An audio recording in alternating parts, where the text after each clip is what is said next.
During World War II, America was the first country to develop an atom bomb. Russia, believing that America was taking over the world, began bringing in other countries into the Soviet Union.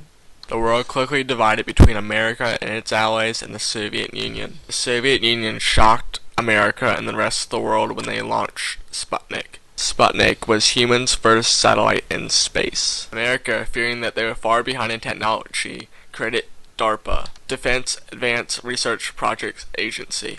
One of the areas that DARPA focused was communications.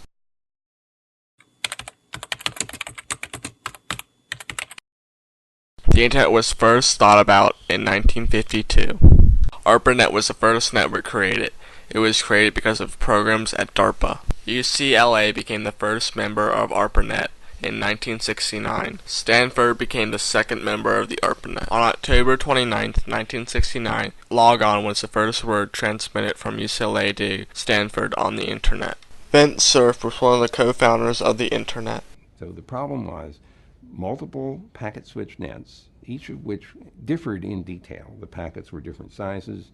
The rate at which they could move was varied depending on whether it was an optical fiber or a satellite link or a mobile radio. The networks, each of them, did not know about the others. So there was no way for someone on one network to say, send this packet, this little postcard, to another network, because you couldn't even say what the other network's name was or its identifier. So we had to invent an address space that would work across an arbitrarily large number of networks.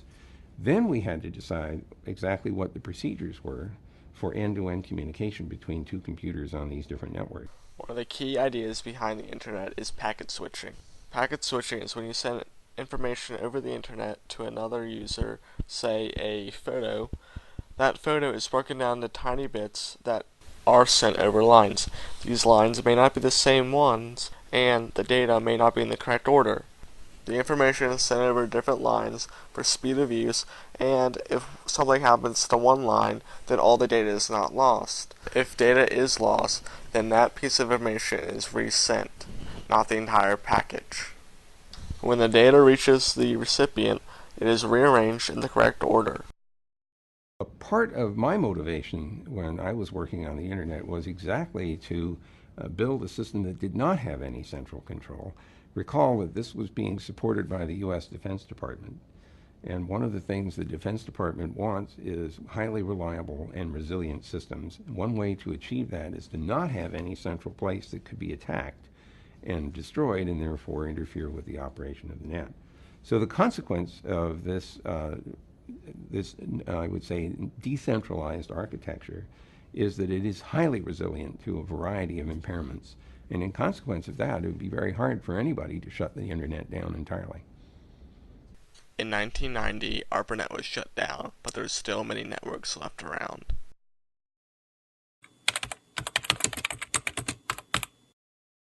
Tim Berners-Lee developed the World Wide Web at CERN, or European Organization for Nuclear Research, in 1989, forever changing how we use the Internet. I invented the web just because I needed it, really, because it was so frustrating that it didn't exist. There I was at CERN, exciting environment, people coming from different countries, people coming from different universities, working for different people, and because they didn't all work for the same company, they weren't all told to buy the same software and buy the same computer. So they came with different sorts of computer, different sorts of software, so their documentation was all in different systems. So when I wanted to do my job, I'd have to build a program that would make this talk to that, and I'd have to go and find out how this worked, and find out how that worked, and then how the infrastructure worked.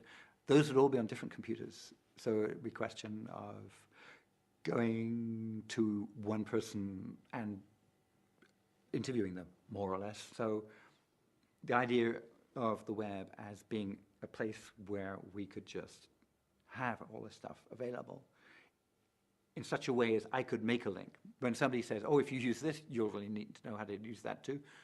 Okay, that is a random abstract association that somebody bringing up from their brain, the fact that, oh yeah, these two things are connected.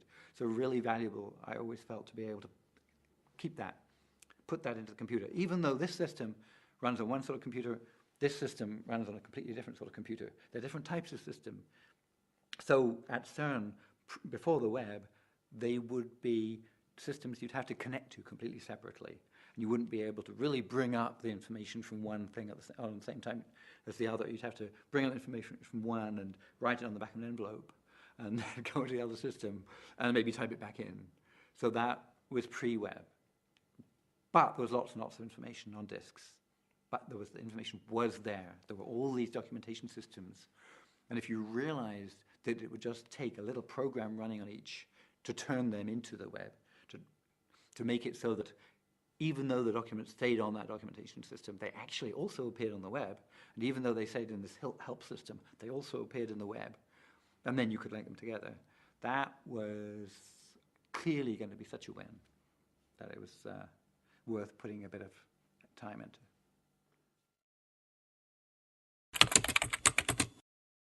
The internet has no borders, and it is almost impossible to block. This is why it's such a great tool for the spread of information. After the last Iranian election, believing that the election was rigged, Iranians started to protest.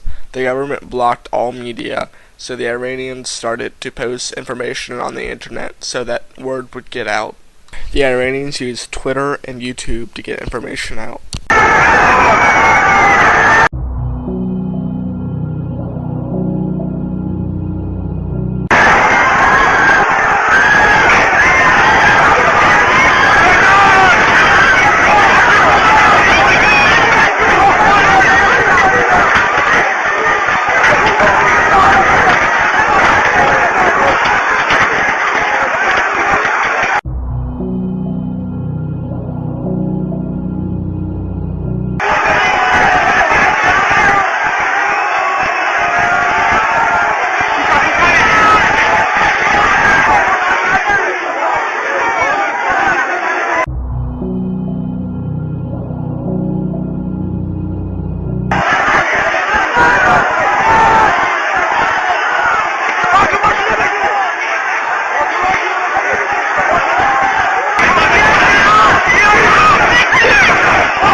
The web has the ability to be beneficial and negative. We just have to wait and see what it will be.